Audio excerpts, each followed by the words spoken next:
I told Professor Dougherty that she would have to suffer the tortures of sitting through a long introduction of her by me. So there. Okay. So I'll just get going with the introduction. So I'd like to welcome you here today to our last Newhouse Summer Faculty Fellows presentation of the season. And we're very fortunate to end with a bang. Professor Carol Dougherty is Professor of Classical Studies and Director of the Comparative Literature program here. And I'd like to suggest that her double title that you've just heard suggests the wide range of her accomplishments. So first, Carol has published widely on Greek literature and culture and history from the 8th to the 6th centuries. Oxford University published her first two books, The Poetics of Colonization, From City to Text in Archaic Greece, and The Raft of Odysseus, The Ethnographic Imagination of Homer's Odyssey. Second, you can see the fruits of her work in comparative literature in her very recent book, published in June 2019, also by Oxford, Travel and Home in Homer's Odysseus and Contemporary Literature. And I'll just quote from the blurb. This book brings Homer's Odyssey together with contemporary literary texts ranging from Rebecca West's The Return of the Soldier to Marilyn Robinson's Housekeeping and Cormac McCarthy's The Road, to produce new readings that reframe, reorient, and ultimately revise aspects of Homer's iconic story of travel and home. I love this idea of reading backwards in time, and that seems to be what this book does. Not content to write 3 books that were published by Oxford, Carol has also published 2 edited volumes from Cambridge. She has the British press under wraps and a final volume on Prometheus from Routledge. And I'm not going to mention today the many articles and book chapters that dot her CV. In addition to being an accomplished scholar, Carol, and sorry, I should refer to her students as Professor Dougherty, but I forget it, is an activist in the best sense of the word. This fall, she's turned her attention to the comparative literature program, and already there's a new sense of excitement on this campus around the study of literature. And I have a feeling that Carol is behind that. Added to this, Carol ran the Newhouse Center from 2009 to 2015, and many of the programs that you see today are ones that we took over from Carol and are a sign of her vision for the center. In fact, this very lecture comes out of Carol's salon, which she did. You did the salon, right? Yes. No, atelier. I did the salons, right. You did the salons. Yeah. Okay. The salon then became the atelier under Anjali Prabhu, and now it's become this series of faculty fellows presentations.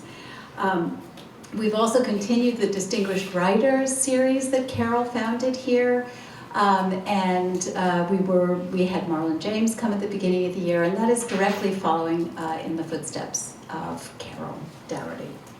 All right, last but not least, okay, now it's time to embarrass her. I just have to say that Carol has been an excellent colleague to me since I took over directing this center. I've gotten to know her a lot better. She has lent me her ear and the benefit of her long experience. I'm truly grateful for this. Not only that, she has rolled up her sleeves and gotten down to work, because she said, I know, it takes a lot of work to do this. And so she brought Professor Bonnie Honig of Brown last semester. We had a great event here with a workshop for students. And in the spring, she's going to be hosting Adrienne Mayer, author and historian from Stanford, in conjunction with the computer science department at the Newhouse. So I just have to say 2 more things. One, Carol, thank you very much. And audience, stay tuned.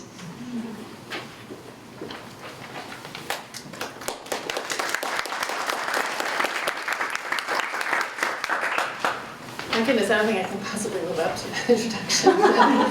Thank you so much, Eve. That was very generous. The Newhouse has always been a special place for me, especially for someone who obsessively works on a house and home. It's always a good thing to come back to the Newhouse. And the work that I'm going to present today is brand new, and in fact got its start from the Summer Fellows Program that Eve so generously put into place. So this is very much work in progress, and I would appreciate very much your help and thoughts as I lay it out for you. In Sophocles Antigone, the newly installed King Creon has the unenviable job of restoring order to the city of Thebes in the bloody aftermath of a civil war in which Antigone's two brothers died at each other's hands. And so he labels one brother, Polynices, a traitor for attacking the city and denies him burial rites, declaring that anyone who dares to ignore his edict will be punished with death. Antigone, of course, defies Creon and buries her brother anyway, not once, but twice, provoking the new ruler to order her to be buried alive. As Antigone goes to her death, she calls herself a kind of foreigner, or immigrant, or in Greek, a metic. And this is number 1 on your handout. Ah, wretched me, not a corpse. I am with living corpses, a metic, not with the living, not with the dead. The passage raises lots of questions. What does it mean? Not least of which is, what is a metic? The word first appears in Greek tragedy in the 460s, and by the 4th century, a metic designates a political category of resident alien, a non-Athenian who lives in Athens and participates in the life of the city. But it's not at all clear that this is the case already in the 5th century.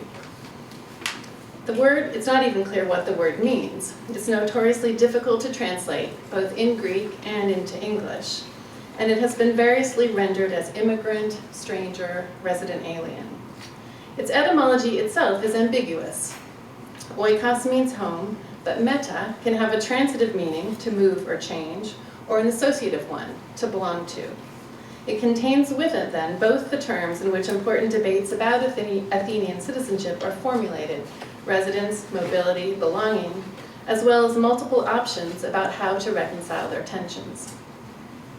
Together with the myth of autochthony, the claim that all true Athenians are native, born from the earth itself, and the Periclean citizenship law that limited political access to those born to 2 Athenian parents, the figure of the metic is at the heart of an ongoing discussion about the role of non-Athenians in civic life. Somewhere between a stranger and a citizen, the metic emerges on the Athenian political scene just as the city of Athens experienced significant increases in its immigrant population in the period between the Persian Wars and the middle of the 5th century. This is also the time when the Athenians are inventing for themselves a democratic system of government, and many questions remain unresolved. Who were these medics? What challenges did their ambiguous status pose for a budding Athenian democracy? So Bonnie Honig, the very same Bonnie Honig, was here last spring. She's a political and cultural theorist who's been thinking about the role that the foreigner plays in democratic politics, noting in her book, Democracy and the Foreigner, that contemporary theorists tend to approach foreignness as a problem that needs to be solved for the good of democracy.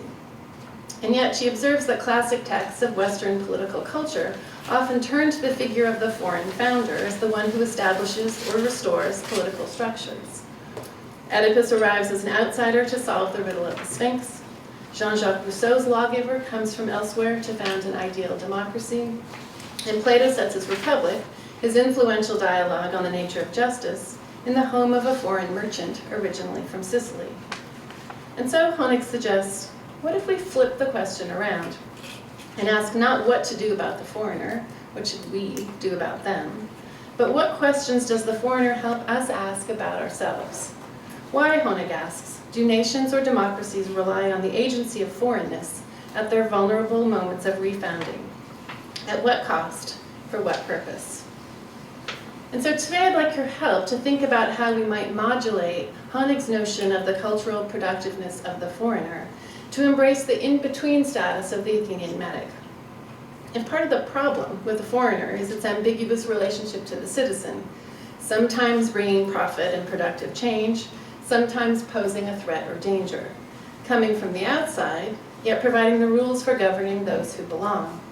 I want to suggest that the metic represents the uncertainty associated with the foreigner that is so useful for posing questions about the citizen.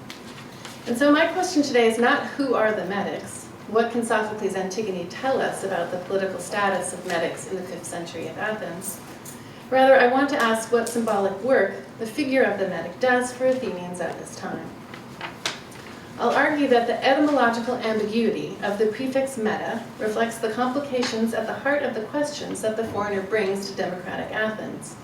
And it is this undecidability that's useful for Athenians, who as a newly democratic polity are also at this time trying to negotiate for themselves a new and unfamiliar relationship to their city. Indeed, the associative meaning of the prefix meta is at the heart of the Athenian definition of citizenship, one that focuses much more on obligations to participate in civic business than on individual rights that democracy protects. This is number 2 in your handout. When Aristotle refers to the Periclean citizenship law, he defines citizens as those who have a share, meta, in the city. In the Poetics of Space, Gaston Bachelard comments on the instability of compound nouns such as metoikos, observing that, and this is number 3, prefixes and suffixes, especially prefixes, become unwelded. They want to think for themselves. And a close reading of the use of metoikos in Sophocles Antigone shows that the playwright is doing just this. He's letting the prefix meta think for itself, to help pose questions that both challenge and support Athens' democratic civic identity as autochthonous, to ask how to live with strangers in a city as if they were family at home. In particular, Antigone's metic opens up new ways to think about a relatively recent change in Athenian burial practices. At some point in the quarter century before the production of the Antigone, as part of its pro-democratic agenda, the city of Athens introduced a new practice of collectively burying their war dead in a public tomb. When this new custom, referred to as the patrios nomos, literally the paternal custom, Athens broke from the traditional practice of burying the dead right on the battlefield by repatriating their ashes and burying them in public land within the city itself. By gathering all those who fell in battle together in the same public land within the city, by gathering them all together, the city makes it possible for all Athenians to have the experience of what was previously available only to the aristocratic few, an elaborate funeral. And Thucydides gives us a detailed description of the practice, which I've provided on handout 4. As Nicole Leroux has shown, the ceremony rewrites specific family or local individuality as part of a collective Athenian identity. Quote, in burying its dead, then, the Athenian community appropriated them forever, and at the demotion sema, the public tomb, all distinctions, individual or familial, economic or social, that might divide Athenians even in their graves were abolished. The remains of the dead were collected and buried together in coffins according to political tribe.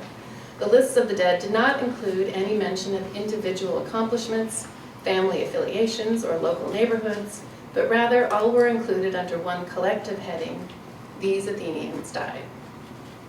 And so as Athenians, each democratic citizen got an aristocratic funeral, a fine tomb, a verse epigram, all paid for by the city. And the rhetoric of the speech that accompanied the public funeral draws heavily upon the ideology of autochthony to make this possible. It attributes noble origins to all Athenians by claiming that all are well-born from the earth. An excerpt from Plato's Menexenus, this is number 5a, a dialogue in which Socrates recalls a funeral oration allegedly delivered by Aspasia, Pericles' foreign wife, makes this point explicitly by arguing first that Athenians' claim to nobility stems directly from the fact that their ancestors were not immigrants, nor descended from immigrants, but rather were autochthonous, natives sprung from the soil. To be earthborn is to be well-born, and these are the legitimate citizens of Athens. And obviously, built into the anti-aristocratic tone of this ideology is also the exclusion of foreigners from this democratic vision, one that will be codified in 451 through the Periclean citizenship law. Second, the funeral speech emphasizes the connections between autochthonous birth and democratic politics, taking autos, part of the compound, to mean the same or equal. This is number 5c. All Athenians are born as brothers from one mother, and as a result, their equal birth drives them towards equal laws.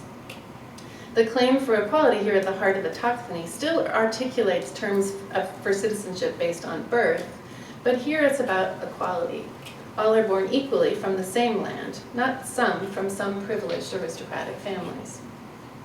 And so in 5th century Athens, the myth of autochthony legitimates Athenian citizenship by a metaphorical, not a literal birthright, claiming civic rights by virtue of each citizen's birth from the land itself, as if from a common mother. As Socrates puts it in the Menexenus, the earth does not mimic women in conceiving and generating, but women, the earth. Athenian democracy is thus not only based on the exclusion of foreigners, but of women as well.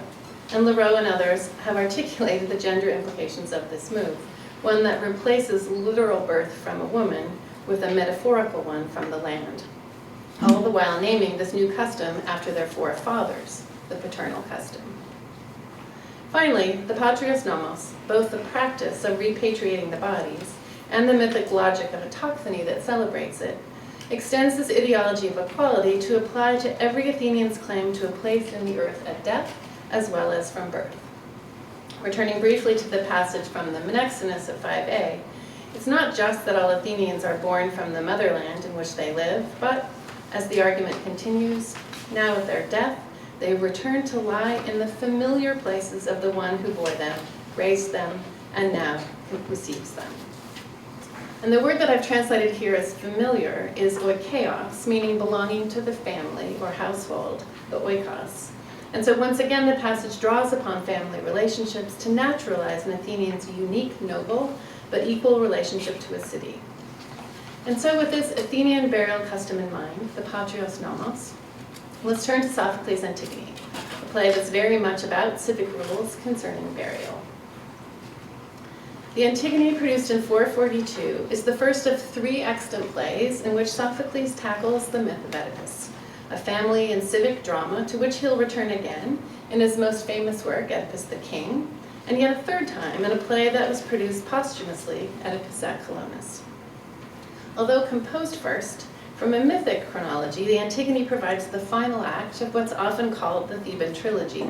It stages the grim denouement of a family tragedy that begins with Oedipus's infamous patricide and incest, and ends with a family destroyed and a city in ruins. The action of Antigone takes place after Oedipus has killed his father Laius at the place where 3 roads meet, returned to Thebes to take up the kingship, slept with his mother Jocasta, and bore 4 children with her. Oedipus reacts to the knowledge of who he is and what he's done by blinding himself and exiling himself from his city, accompanied by his 2 daughters and sisters, Antigone and Ismene. In the aftermath of Oedipus's self-exile, his 2 sons, Eteocles and Polynices, battle over the throne, and both brothers fall at the famous battle of the 7 against Thebes. It's at this point that Antigone begins. And in fact, we might say that Sophocles sets the action of his Antigone in the aftermath of Aeschylus's play 7 against Thebes, one that stages that battle in which the 2 brothers each killed each other in the most unimaginable iteration of civil war. Not only does Aeschylus's play set the stage for the mythic action of Sophocles' Antigone, but it offers our first glimpse at a much more complicated story that the Athenians told about Thebes, or perhaps better, with Thebes, on the tragic stage. As From Zeitlin has argued, Thebes functions in Athenian tragedy not just as a geographical setting, but as a conceptual site onto which Athenians projected questions about the proper management of their own city, society, and self. By creating Thebes on stage as the negative image of Athens, as an anti-Athens, Athenian playwrights consistently conjure the city as a site of displacement. There, this is From Zeitlin, the most serious questions can be raised concerning the fundamental relations of man to his universe, particularly with respect to the nature of rule over others and rule over self, as well as those pertaining to the conduct of the body politic. Athens and Thebes are often contrasted on the Athenian stage, with Thebes appearing as the place where the tragic contradictions of civic life are pushed to their furthest extremes, a place for imagining the unimaginable, the irreconcilable, the unforgivable consequences of transgressing those boundaries that civic life imposes upon its citizens. On the tragic stage, the Athenian audience can watch their worst-case civic scenario play out in ways that both fascinate and repel, and ultimately learn how their own city might refrain from imitating Thebes' negative example. In particular, Sophocles Antigone looks to Thebes to work out Athens' commitment to autochthony as the underpinning of democratic civic identity for Thebes as well as Athens. There too, there's a literal connection to the earth within its civic imaginary. According to tradition, Cadmus, a Phoenician, founded the city after first slaying the dragon of Ares and then sowing the dragon's teeth, from which a crop of Spartoi, literally the sown men, emerged from the Theban soil and immediately began killing each other. The 5 who survived became known as the autochthonous inhabitants of Thebes. While in Athens, as we've seen, the autochthonous origin story emerges mid-5th century together with Athenian democratic institutions to celebrate all citizens as equally well-born. Within the Theban context, being born from the earth leads on the one hand to internal violence and to incest on the other. And scholars have shown how these rival claims to autochthony offer a fertile site to critique Athens' own claims to being earthborn. And we'll see the Antigone contribute significantly to that argument. But today, I want to argue that Antigone's status as a metic complements the play's critique of autochthony by also imagining solutions to the tensions and contradictions inherent in Athenian democratic discussions about self-rule, social identity, and political unity. Okay, so Sophocles Antigone. Let's return to that curious fact that as part of the extended exchange with the chorus of Theban elders, Antigone, herself very much a Theban native, twice calls herself by the Athenian term for a stranger, a metic. As the play begins, she has called her sister outside to ask if she's heard Creon's decree, the latest devastating news regarding their family. Creon has just proclaimed that Eteocles, the brother who died defending the city, will be honored with appropriate funeral rites, but the body of Polynices, who died attacking Thebes, will be denied burial or lament and left outside to rot and serve as a feast for birds and dogs. Antigone then asks her sister to help her bury her brother, but Ismene refuses. And the play thus opens with 2 sisters and 2 brothers, 2 different responses to their brothers' opposing fates. The opening also sets up issues of burial as the grounds for determining one's relationship to the state. By refusing Polynices' proper burial rites while granting them to his brother, Creon excludes Polynices from the city, labeling him as a traitor and enemy of the state. Ignoring her sister's advice, Antigone insists on providing him with the burial rites he deserves as her brother. And when the guard reports the news to Creon that the body has been buried and that they have caught Antigone red-handed, Creon doubles down on his earlier decree and condemns his niece to death. And in a bizarre reversal of crime and punishment, he who refused burial to the dead Polynices now decrees that Antigone be buried alive. Defiant to the end, rejecting her sister's belated attempts to share responsibility for her actions, Antigone bids farewell to the members of the chorus before she exits the stage and her life. And in her extended conversation, she twice calls herself a metic.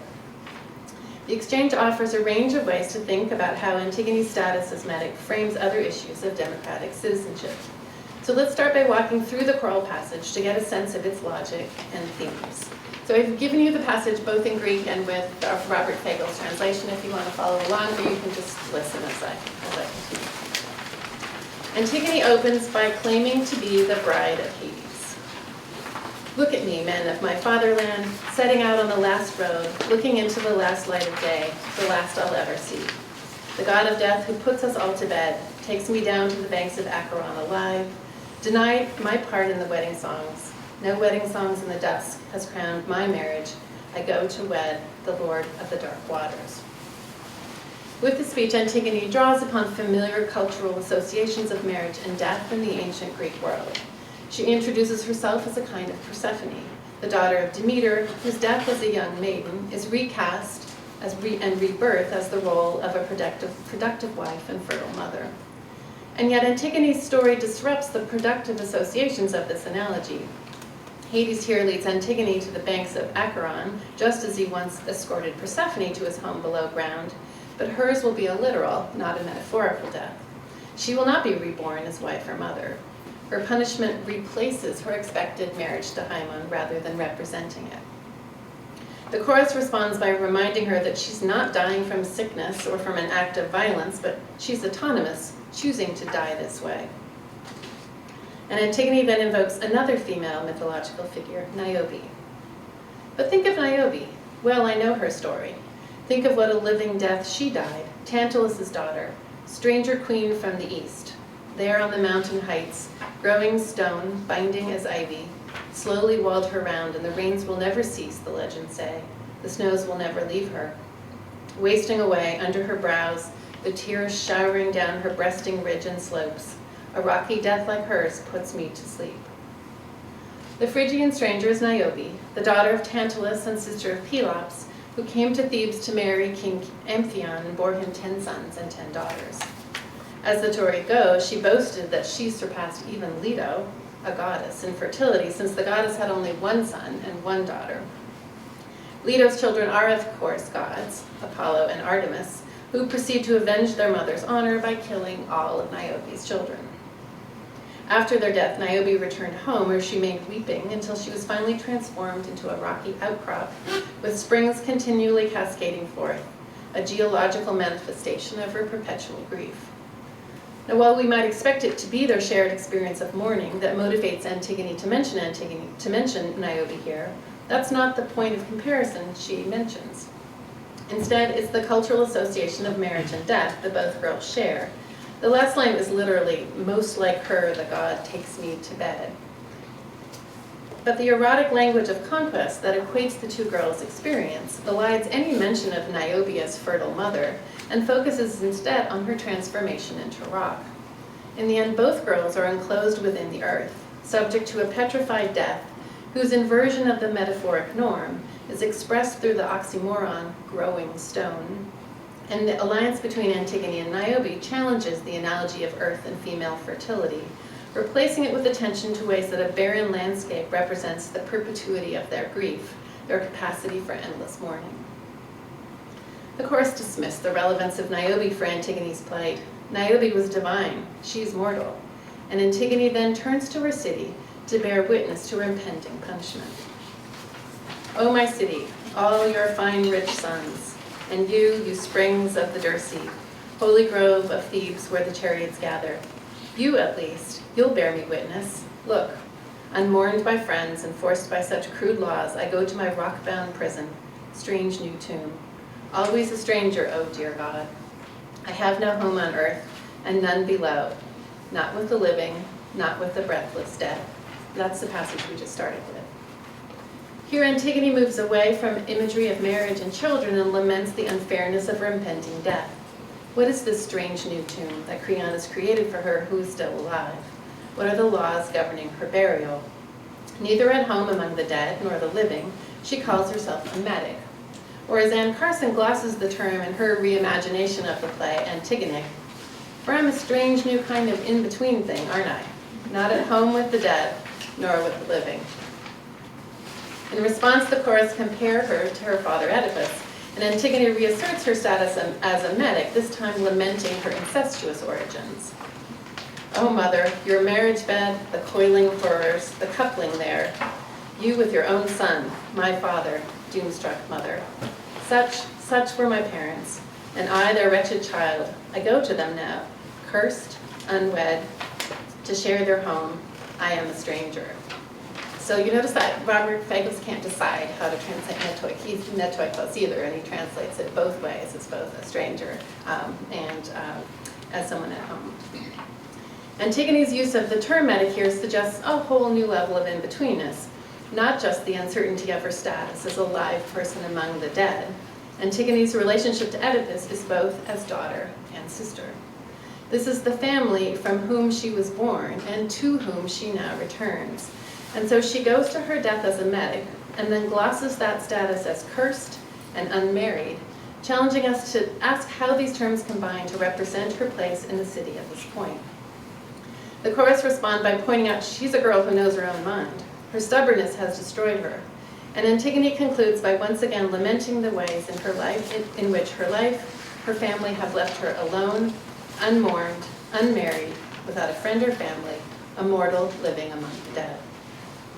At this point, Creon steps in and puts an abrupt end to her lament, ordering his men to take her away as soon as possible, to enclose her in a tomb, Whether it's necessary for her to die or to live in such a home, he says, either way, his hands are clean, and she will be deprived of her residence for metoikia up above. And so by the end of the exchange, Antigone's life, her time on earth, has been rendered alien, relocating her true home underground, under the earth. So the term metic and its cognate metoikia are invoked 3 times during this intense exchange between Antigone and the chorus. The passage starts with Antigone's ambiguous position on the cusp of life and death, and then exploits the etymological ambiguity at the heart of the prefix meta to articulate the complicated nature, both associative and transitive, of Antigone's relationship to her home, her oikos. The logic of her exchange with the chorus moves from the association of marriage to death, Antigone is Persephone, to a rejection of marriage-death as a figure for fertility, Antigone is Niobe, precisely by virtue of Antigone's in-between status as neither dead nor alive, Antigone is metic. The instability of the category of metic reorients the productive associations of death within the marriage context, the rebirth of girl as wife and mother, to focus on a different way that death connects us to the earth, namely burial. And what enables the logic of this transition is the way that metoikia overlaps with the ideology of marriage on the one hand, and also with ways to represent death, the ultimate change of abode.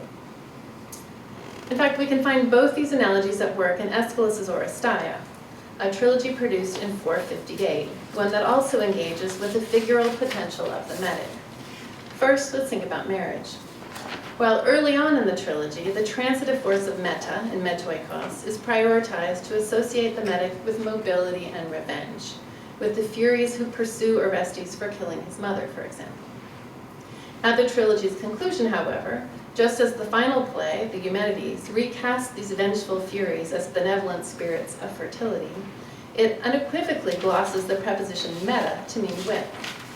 Aeschylus uses a different word, sunoikos, a word often used to mean wife, with an unambiguous prefix, sun, to mean with, instead of meta. And he rewrites the Furies' formerly alien and dangerous relationship to Athens as that of productive wives, women who will be good to live with. Athena asks the Furies to live with her and offers them a shared house. And so in the Eumenides, a metoikos becomes a sunoikos, one who shares your house, and the associative metaness of the prefix combines with the noun for house to highlight the shared quality of the domestic experience.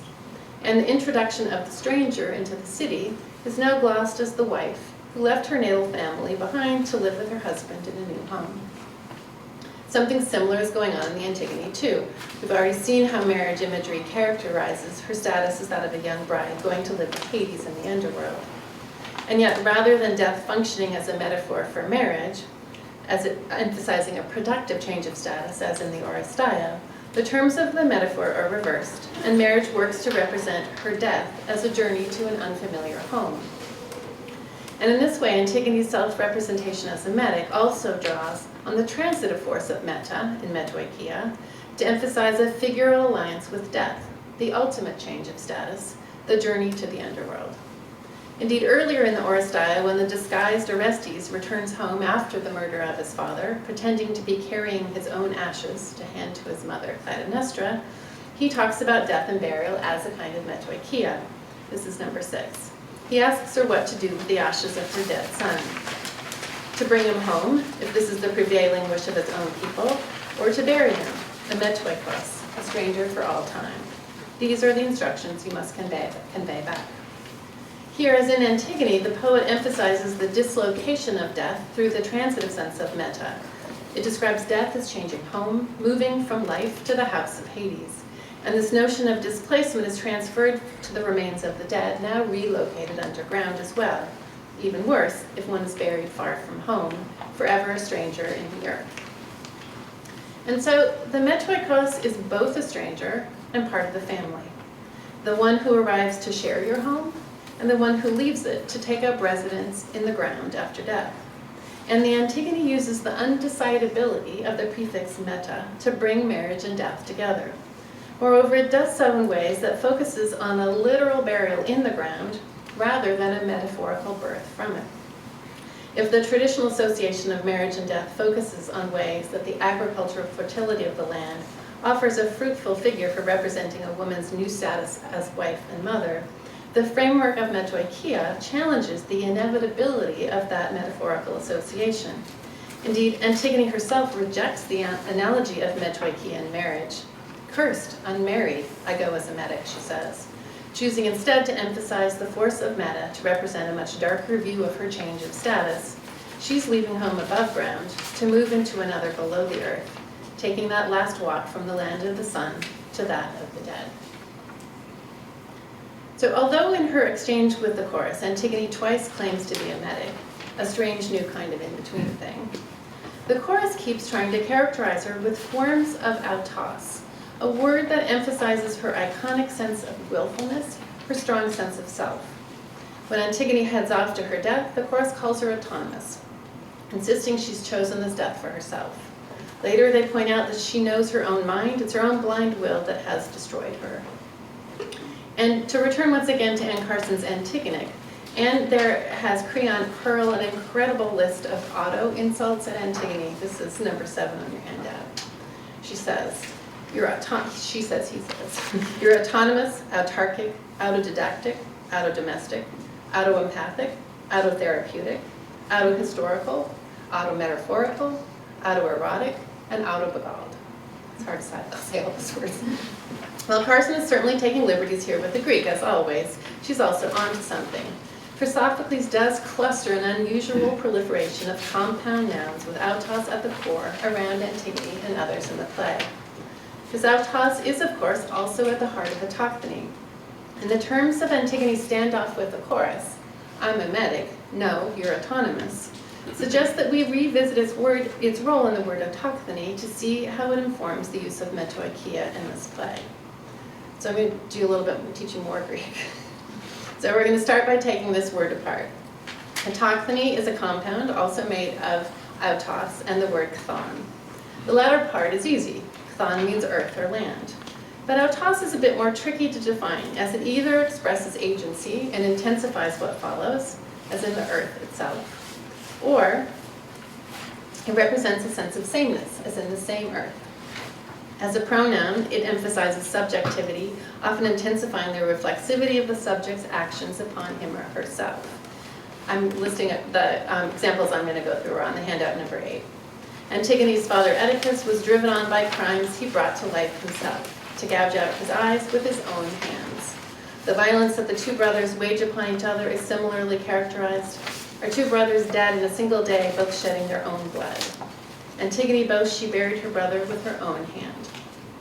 Tiresias calls out Creon's inability to acknowledge he's made a mistake by punishing Antigone, saying, to please oneself earns the charge of stupidity. But autos also signals sameness. In the opening line of the play, Antigone addresses her sister as common same-siblinged head of Ismene, or more literally, from the same womb. Antigone repeats the adjective in her exchange with Creon when she exclaims that there would be no greater fame for her than to give her same-siblinged brother a burial. And when Creon tries to drive a wedge between the two brothers, one who died as a patriot and the other as a traitor, she refuses, since, as she says, they share the blood of one mother and the same father. Now, as we've seen in Thebes, at least on the Athenian stage, the sameness part of autochthony is problematic, expressed both as excessive violence against and love for those who are born from the same parents.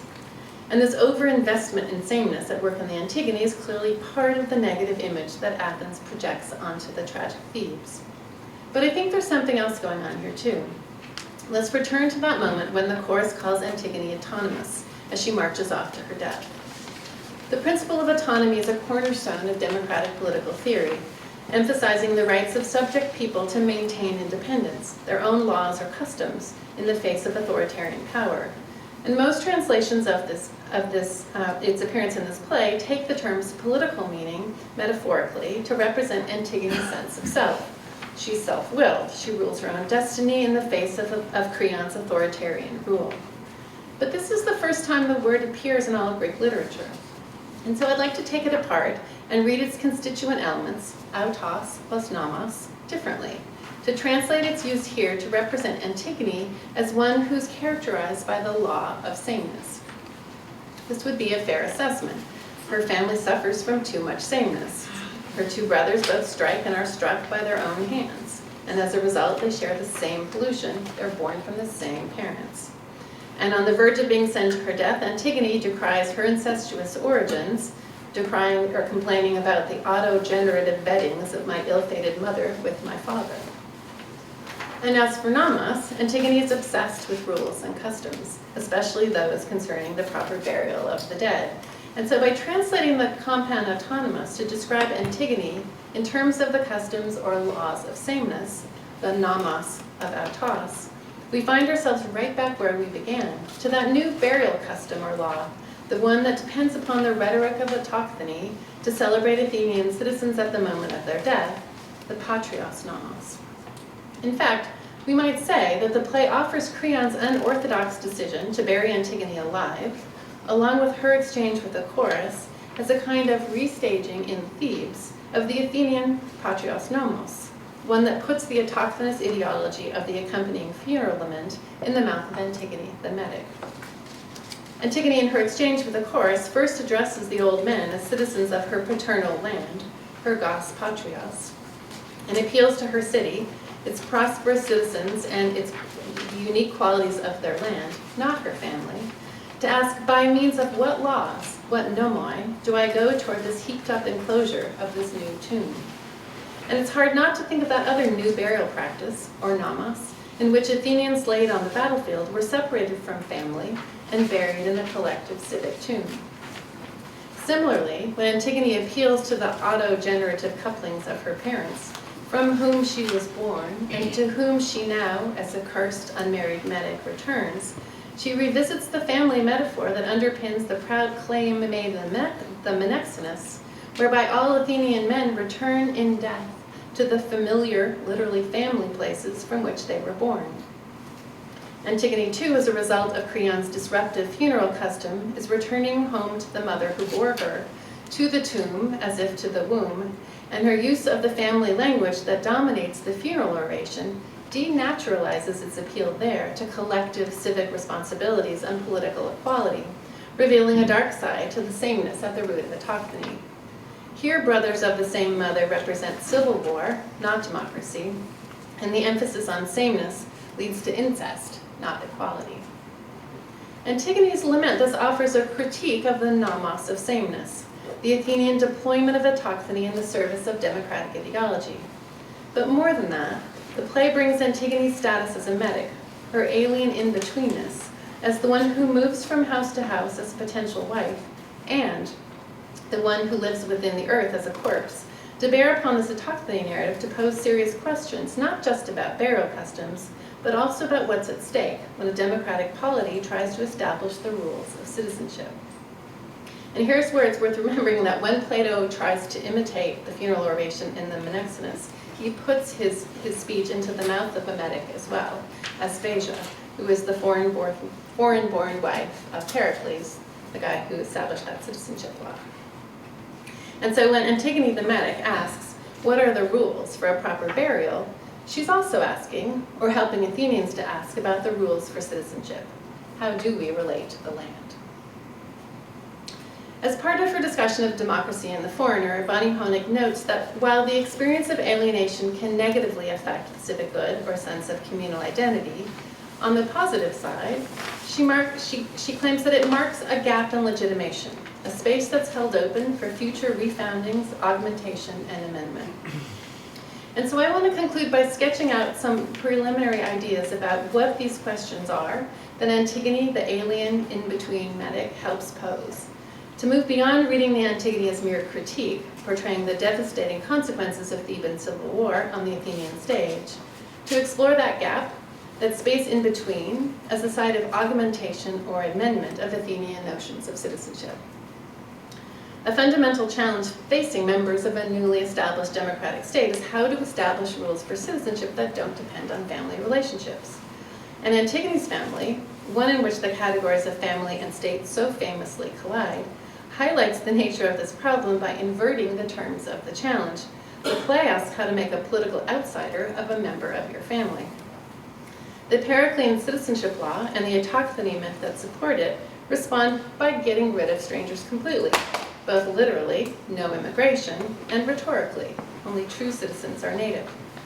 Instead, we're all family, we're all well-born, brothers from the same mother, Mother Earth. And scholars who are interested in the sort of real practice of metoikia tend to link its emergence to an anti-immigrant sentiment that stems from the increase in non-Athenian population. But I think there's more at stake here in the deployment of the figure of the metic.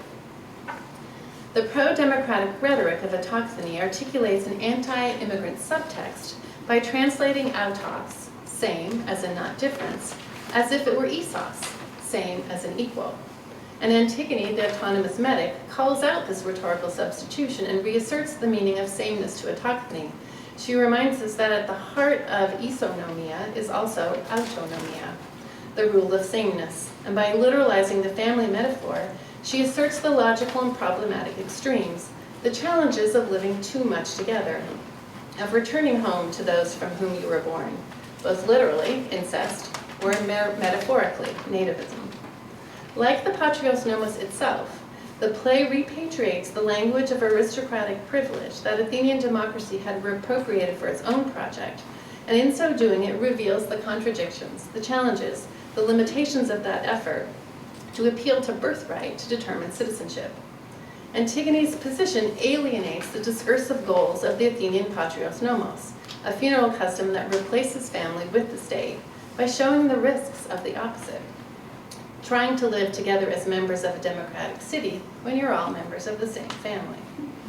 And so the benefits of equal access to political status, having a share of the city, are juxtaposed against the dangers of too much living together.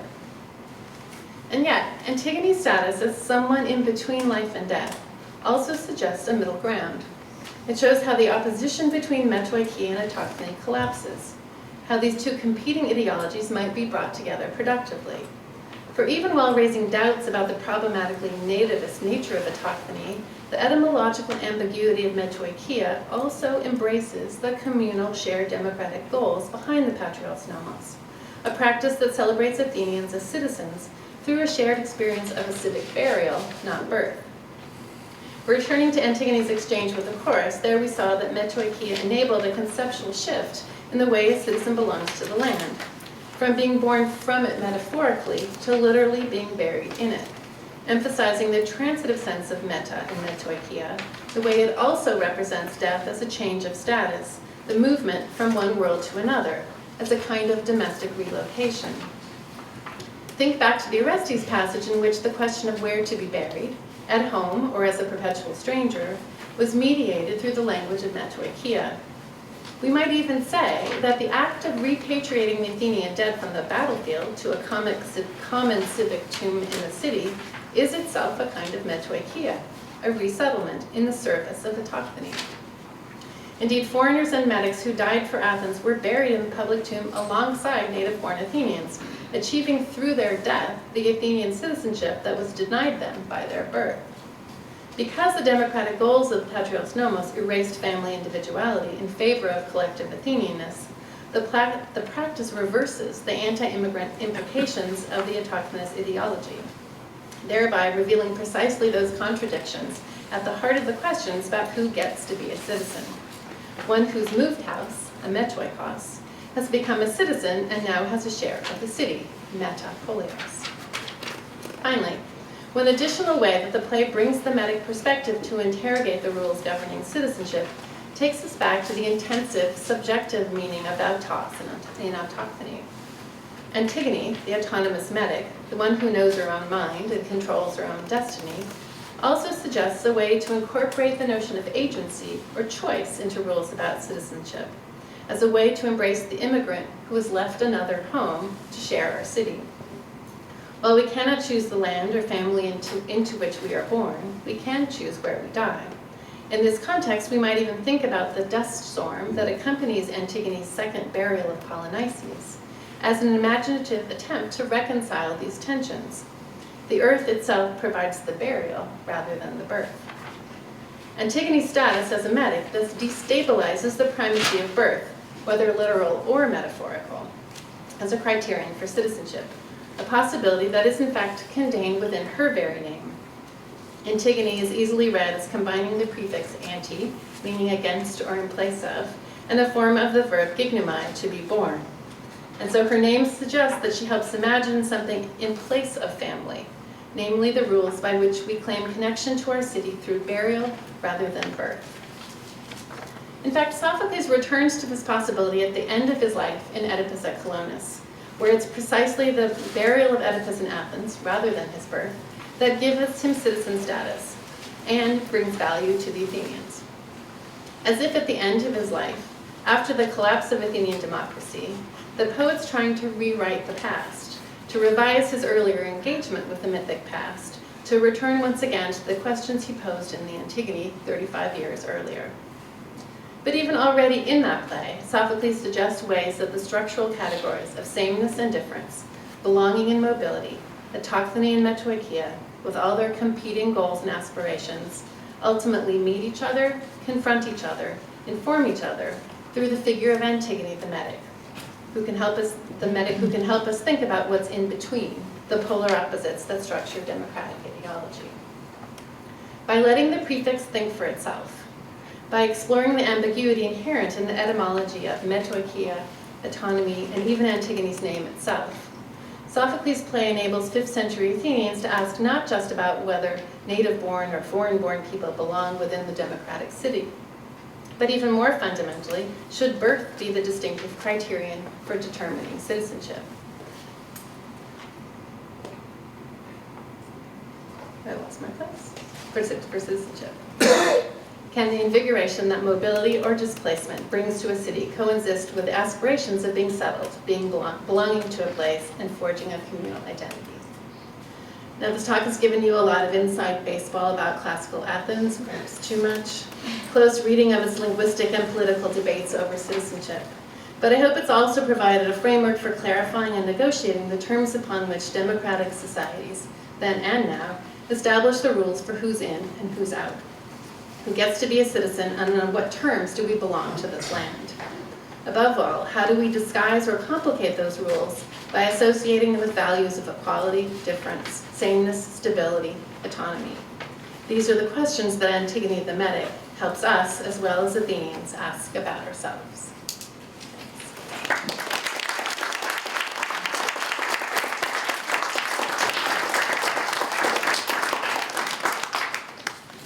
So we definitely have time for questions, discussion. Students, do not be shy. Yes? You talked about how burial determines a person's relationship to the state. I was just curious, how does Antigone being buried alive by the head of state, establish her relationship to the state? I mean, Creon's punishment for her brother was to have him not interred in the earth, and yet her punishment is to be interred in the earth. Yeah, and so I think she's in between. So in fact, she's not really buried in the earth. She's sort of encased in this, she's in between. That's kind of her status. So I think part of what I'm trying to say is that her in-between status helps us think about, and particularly that passage, exchange with the chorus, helps us think about the way one relates to the earth differently. So instead of being born from it, thinking about a way that one can kind of be associated civically or personally with land by virtue of being born within it. More, what was the implication for Creon himself, showing it as a punishment? I'm not sure I don't think I'm really trying to make an argument that it has anything to do with Creon so much as that Antigone is sort of helping us imagine this other possibility. I mean, he keeps getting it wrong, right? He doesn't bury the person who is dead and then tries to bury the person who isn't dead. So again, it just feels like that's part of what's on the table. I guess that's what I'm trying to say. Yes. Is there a theater adaptation of this story? Oh, is there a theater? I mean, it's a play. I mean, which show? I mean, I'm a theater major, and I'm always curious about which kind of productions you would recommend to look into. Oh, I mean, are there good productions? Many. There was just you saw there was just a one in New York with no drama version. Yeah, really beautiful. Yeah. So it's a commonly produced. But it didn't like take up those words. No, it didn't necessarily. I mean, I saw a version of it a long, long time ago at Yale in which they made it be an issue of a homeless person not being able to be buried. I mean, I think it traditionally is a play that people think of in terms of the opposition between Antigone and Creon. Do you have a favorite version or like production like company to look into? I don't. No.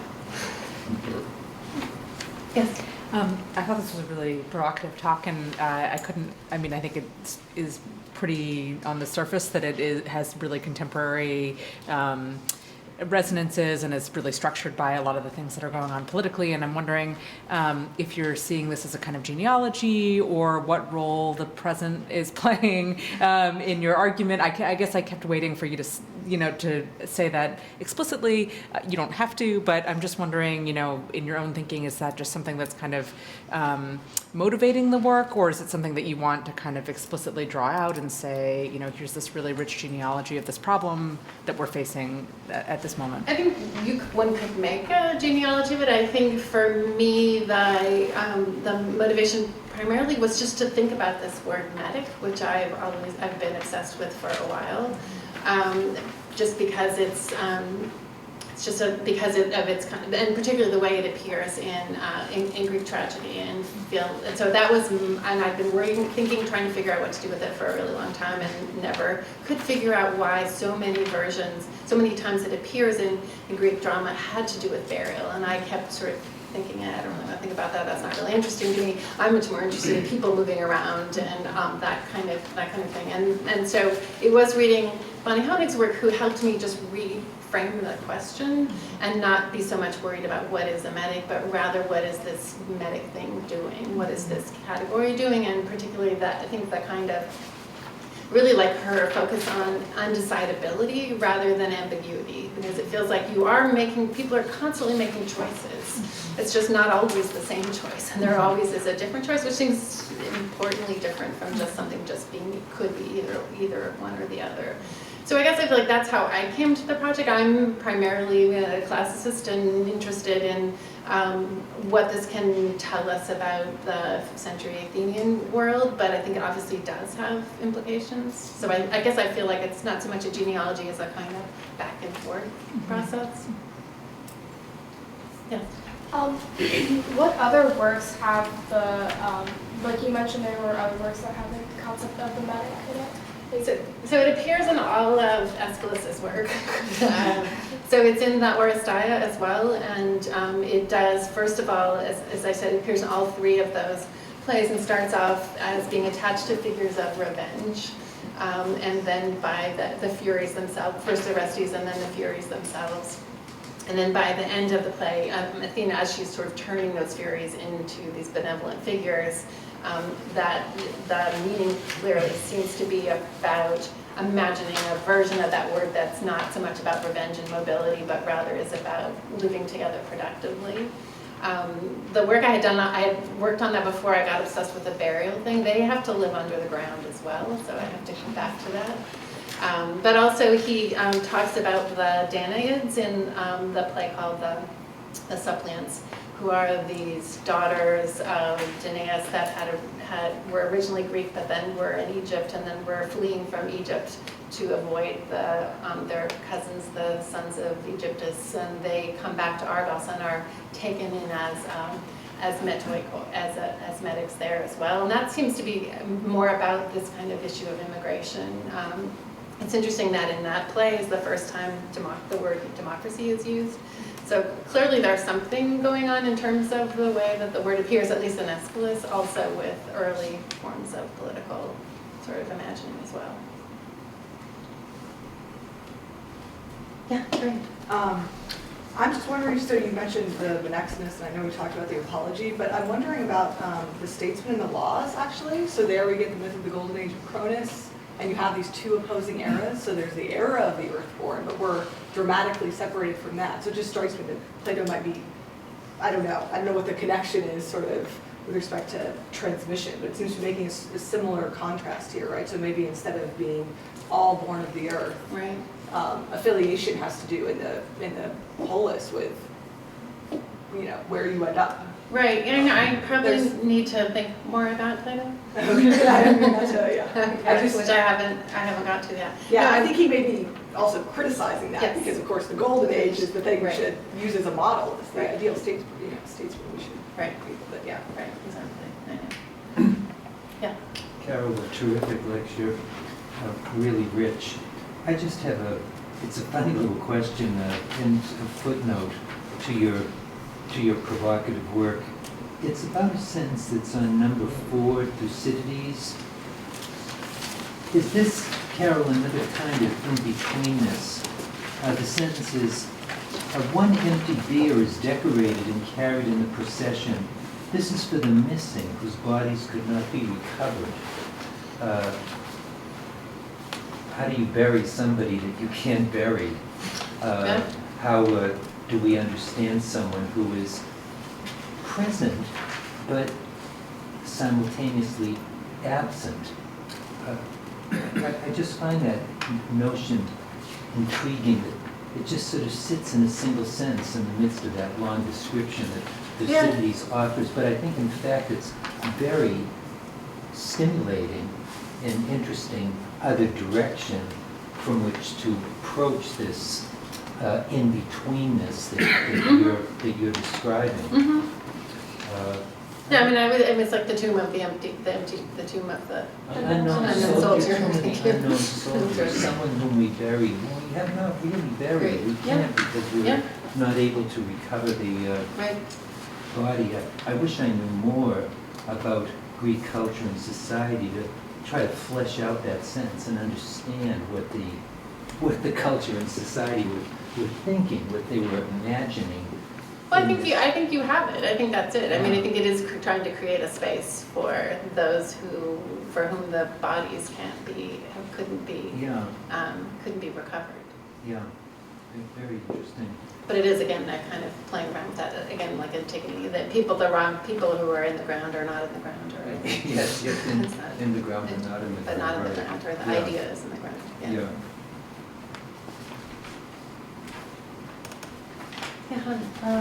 In your passage from Aeschylus on 6, it has Metoikos along with Xenos as like a parallel. Yeah. And I was wondering how that relationship, like how it interacts with what you're proposing. I also always struggle with understanding the weight difference. Between Metoikos and Xenos? Yeah. Yeah, well, that's a good one. Right, I mean, I think that is really what's interesting about that. So if, what's he trying to say there? If he gets buried in the wrong place, then he'll always be a stranger, so he doesn't have that possibility. I mean, I think that's where Aeschylus is just putting those ideas together. It's obviously interesting too because Orestes is pretending to be a stranger, but he's really a family member, right? He's pretending, Clytemnestra doesn't know that it's really Orestes. So there's that, which is again like Xenos. And there are other places, to go back to the question of other places where Metic appears. There's another place where it appears both in Aeschylus and in Euripides' play that redoes the Aeschylus play, where it's the kind of the traditional good immigrant. So it talks about somebody who died fighting for a land that wasn't his own, and as a result is being kind of transformed, being celebrated for that as even though being a stranger. So clearly, I think it's in that sort of, there's Xenos on one hand and there's Citizen on the other, and Metoikos is somewhere toggling between one and between the other. So yeah, I think this passage is not easy to understand. It's hard to translate.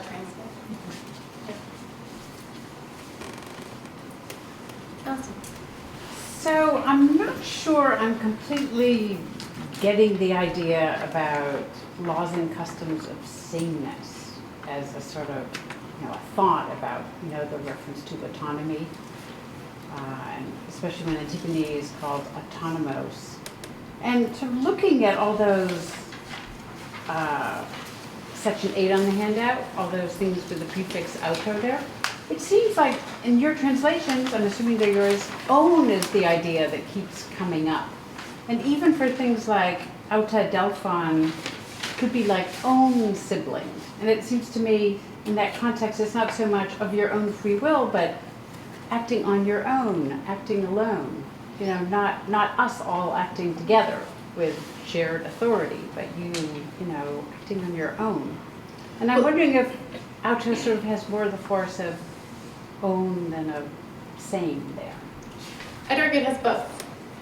And so, and that it is hard when I'm putting together that list. So once you try to translate them into English, it is often hard to figure that out. But I feel like and I need to get in there a little bit more with this, but I feel like there are two different understandings of autos there.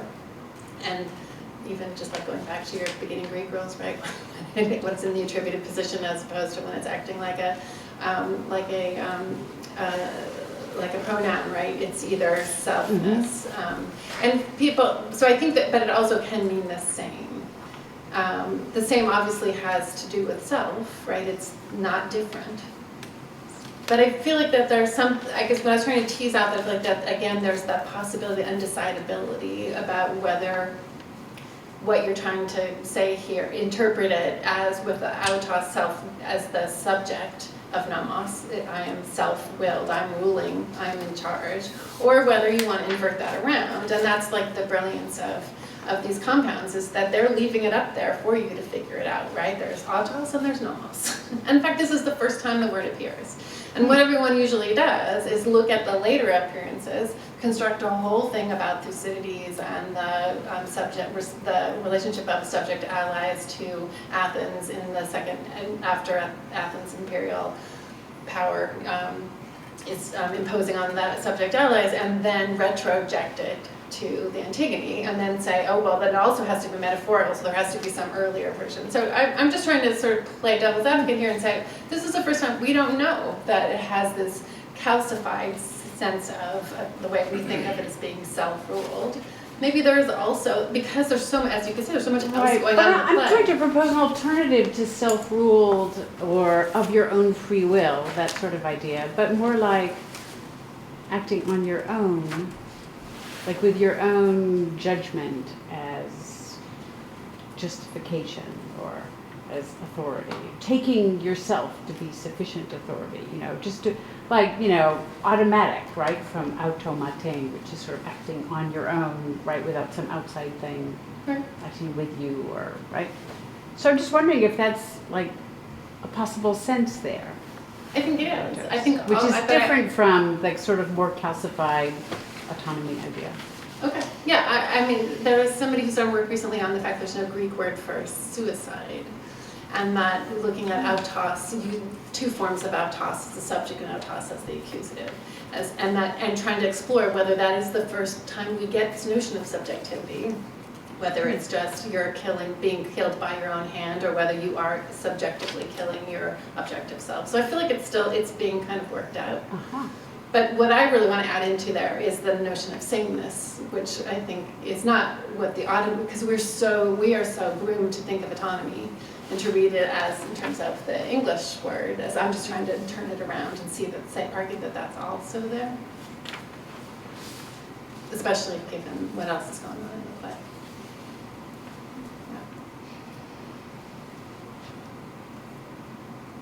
I just wanted to go back to Sari's point about a genealogy, and luckily we have a Faulkner specialist with us.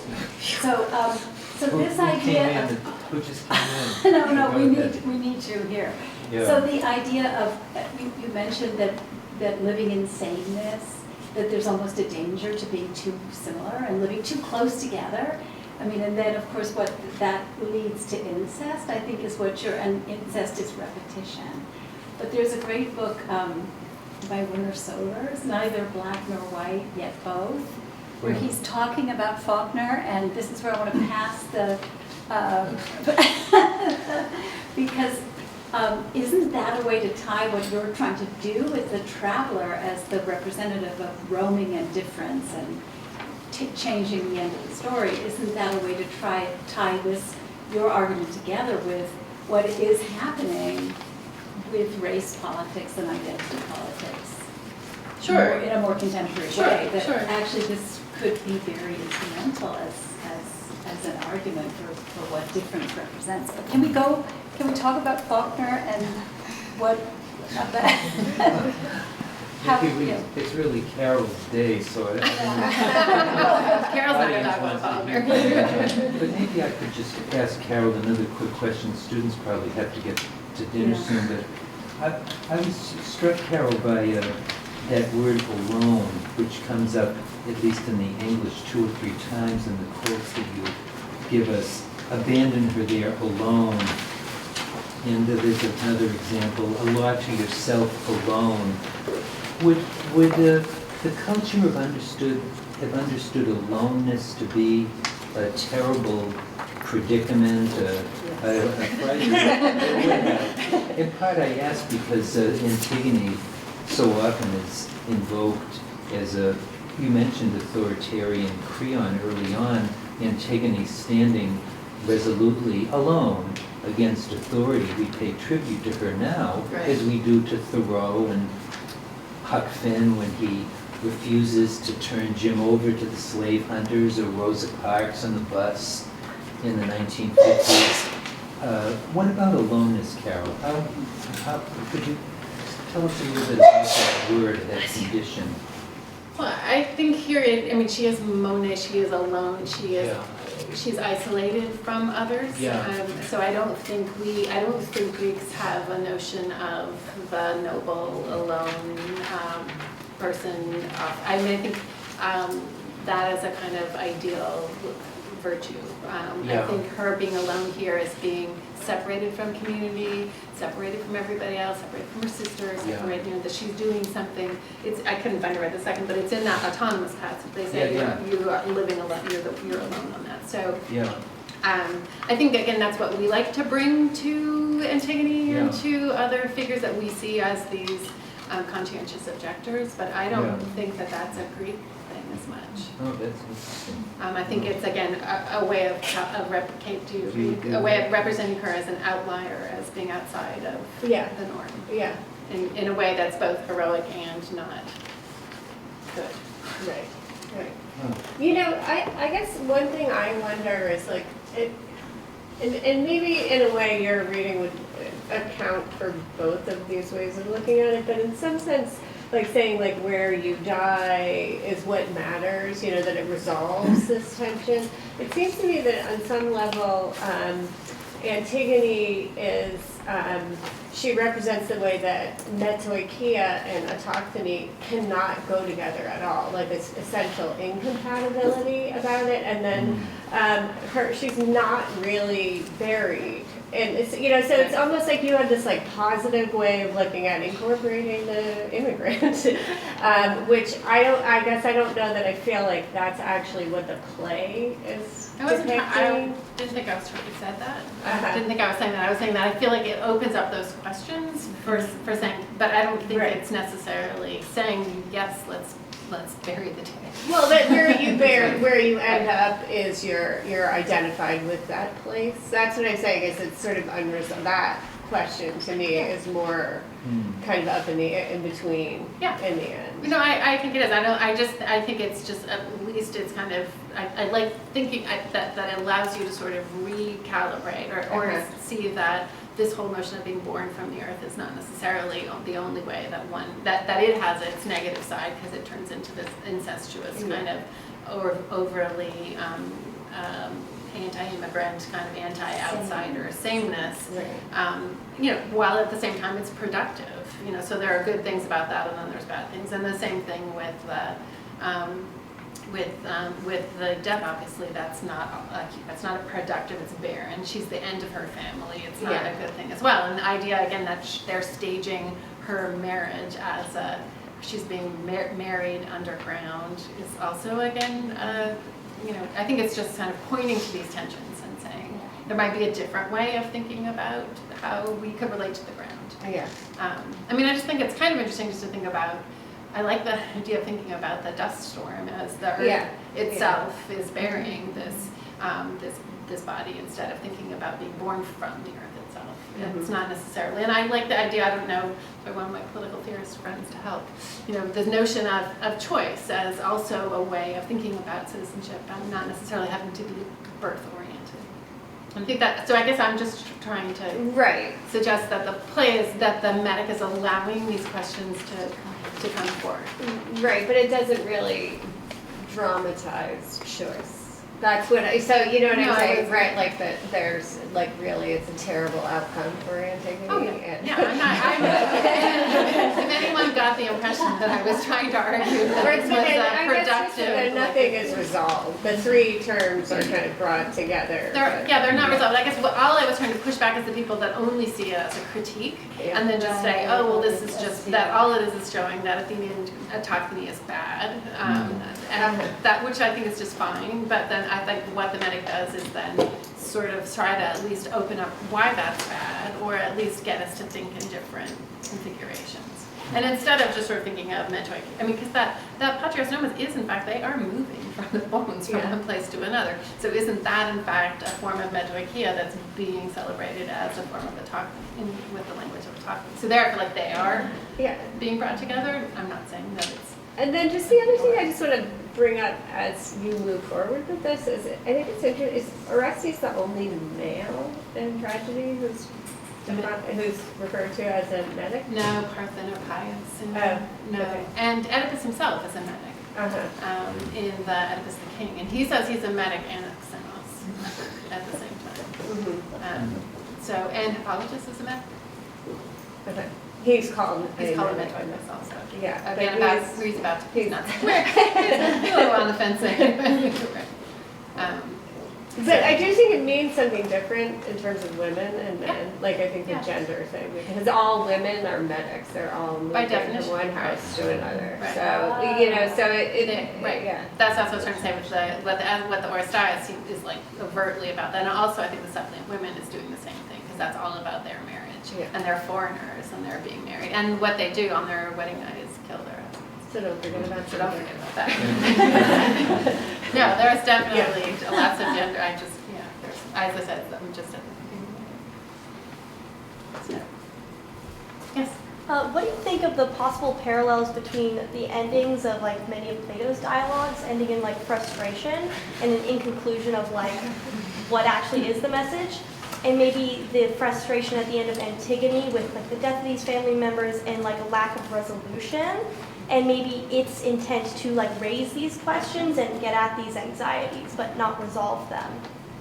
All right, my Plato specialist. Where else? No, I think that's it. I mean, so Plato's early dialogues do end in aporia, right, without an answer to the question. Socrates is asking, like, what is X, right? What is piety in the Euthyphro? And then it ends with an answer, like a final answer to the question. We've entertained different definitions and refuted those. I had not previously thought about any connections with Sophocles until today, but now I'm seeing a lot of connections between Plato and Sophocles. So I don't know. I think there's a lot to be explored there. I don't have an answer about how Socrates himself might have been influenced, but yeah, I think Plato's depiction in those dialogues that end in aporia is a depiction of the Socratic method. But I'm just pushing your question back. So what's the relationship between Sophocles and Socrates? I'm not gonna know. But I think that there is a way to go that has something to do with that. So Derrida also has this notion of the question of the foreigner in Essay on Hospitality, where he basically says the question of the foreigner is the question you put to the foreigner, and the question the foreigner puts to you, and it's the being in question and the questioning being in question, like in typical Derrida sort of fashion. But I think what he's partly saying, which I kind of like, is that this notion of foreignness allows you to ask questions, right? Because you're confronted with difference, is sort of where you are going, right? So that the question of the foreigner is both subjective and objective. But I'm beginning to think that it's interesting to think about Greek tragedy as a genre that is particularly thinking about this question of using most dramas are set somewhere else. And the only ones that are set in Athens come from somewhere else to being set in Athens. And there's all kinds of other ways in which Antigone, of course, is a character who's played by a man who is pretending to be a woman. And so there's all kinds of issues, again, about strangeness and familiarity that are going on just in the genre of tragedy. So I think there's a way that it's not just specific to Antigone, but it's a bigger tragedy thing.